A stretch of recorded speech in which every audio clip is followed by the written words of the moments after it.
Welcome back to the Mountain Morning Show. I'm here with longtime Park City local Meghan de Bruijn, and she is actually not going to be Park City local much longer. She is moving to Hawaii on Saturday.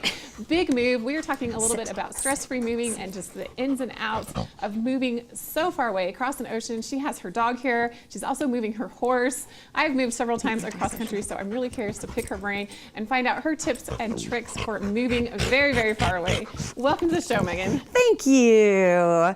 I love being here. This is Dakota. Yep. And she is 4 years old and heading to Hawaii with you, of course. Yep, She's of a member course. the family. Yes, she is. So tell me a little bit about this big move and how you're managing it. I half expected you to cancel because I understand moving, and I would have completely been okay with that. I would have been sad, but I would have been okay because I know how stressful it can be. Tell me a little bit what precipitated this move and how you are even handling this. Well, my husband works for development companies, and so this is actually our third move. Our first move was from Park City, originally back to Virginia, to the East Coast. And then we moved from Virginia to South Carolina, and then back from South Carolina back here about 3 years ago. And it was kind of funny because typically the moves are every 2 to 3 years. We're kind of used to that. And I just remember sitting at breakfast one morning in October, and I said, oh my gosh, it was actually Facebook reminded me that I moved back here.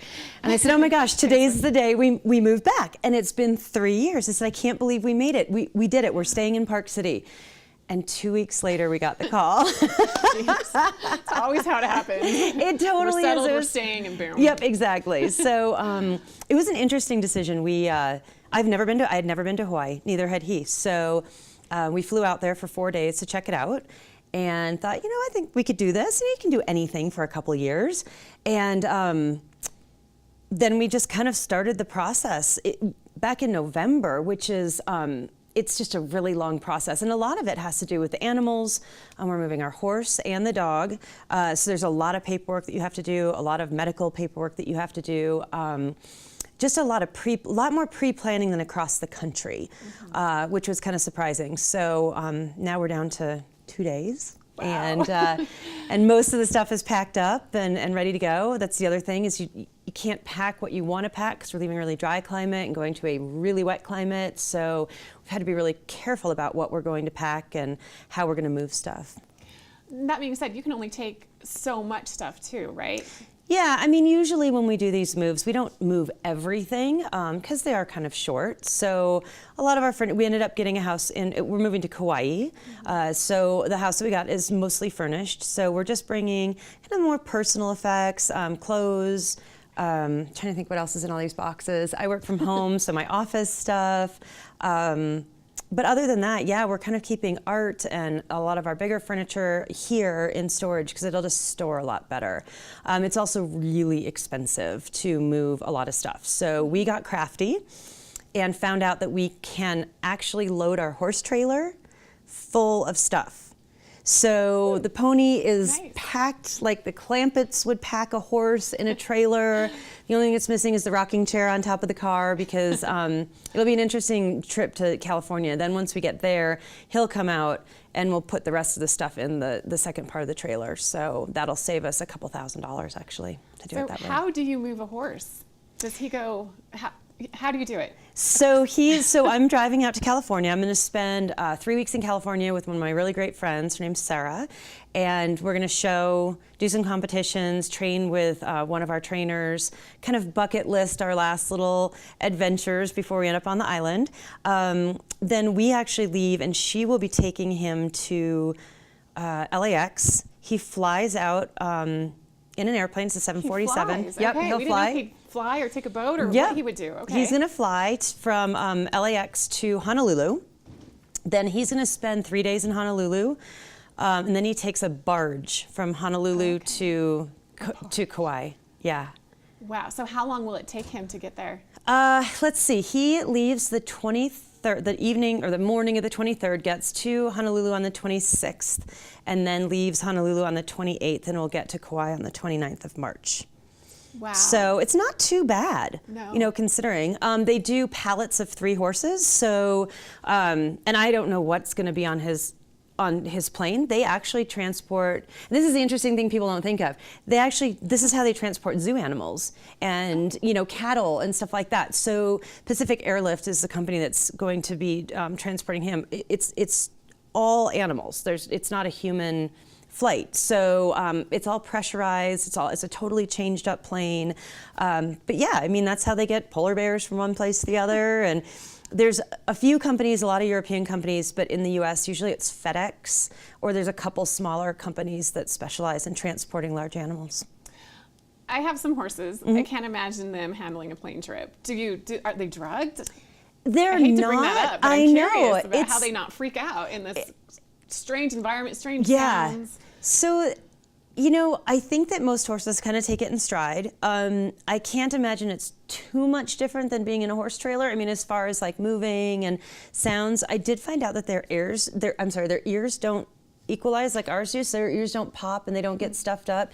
The cabin's pressurized and everything's pressurized. Let's see, from LA there is about a 5.5, 6 hour trip.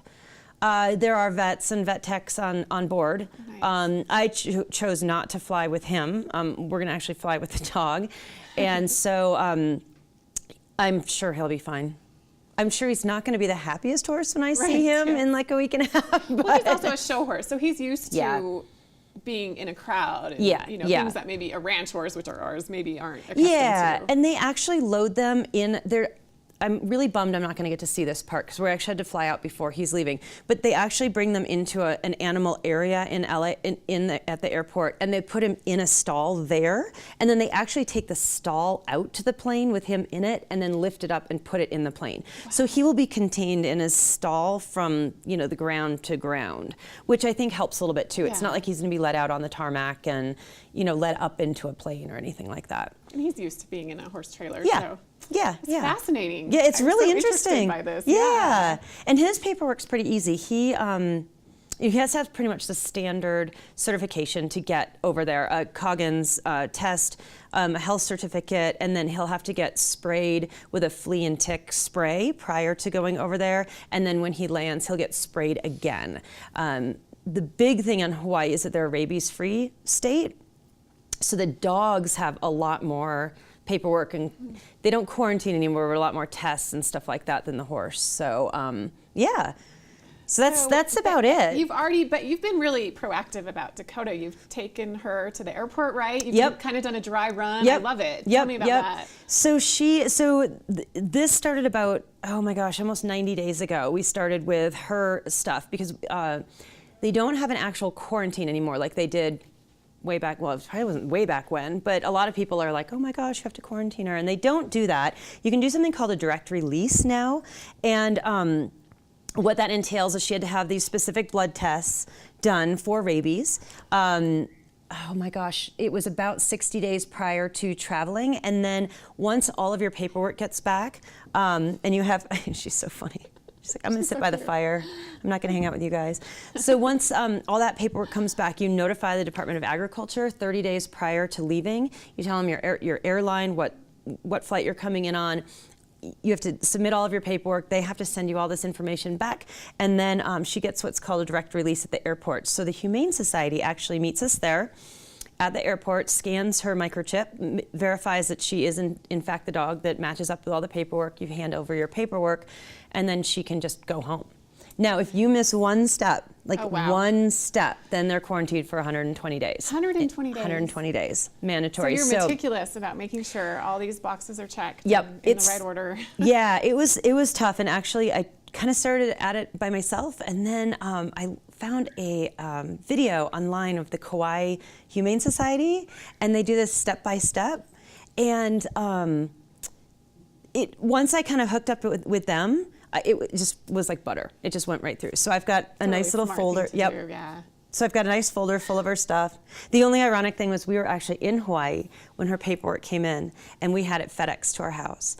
And we kind of live in a rural area, and the FedEx guy kind of put the FedEx envelope under our garage door, and then it snowed 2 feet on top of it. Of course it did. Of course it did. So my mom took a picture of all of this stuff drying out on my counter. It was soaking wet. It was pretty funny. So how are you keeping a clear head? Because not only having to worry about the animals, that's a whole big mess of itself. You also are moving your home, Yeah. all of your personal belongings. Yeah. There's a lot going on. How do you have any suggestions for keeping a clear head, tips for stress-free moving, anything like that? What has helped you? I think that really knowing what you're getting into, like where you're going, what you've got, what you need to move.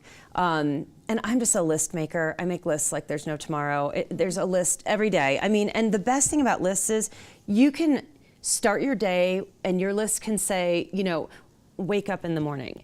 And at least you can cross one thing off your list. Like, just get it started.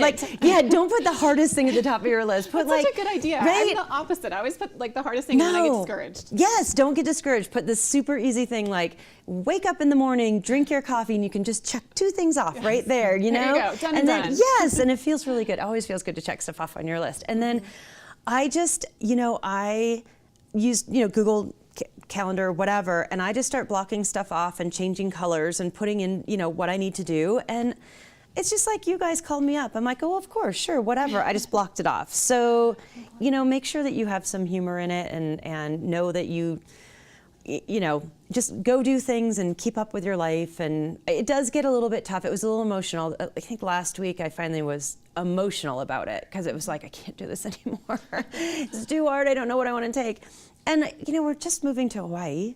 It's still in the United States. Right. We don't have any long distance charges. Like, it's a kind of a bugger of a time change, 3 hours. But so don't call me at 8 o'clock in the morning your time. Okay, I'll try not to. Don't do that. But other than that, I mean, we can always fly back. We can always get stuff. It's so great to be here, to be able to be in a place like Park City that, you can store your stuff. And my parents are still here, so they can check in on the house. And so you kind of talk yourself down, it sounds like. Yeah. Just kind of reality check, look, I can do this. Yeah, and if we forget something, they have a Costco, they have a Walmart.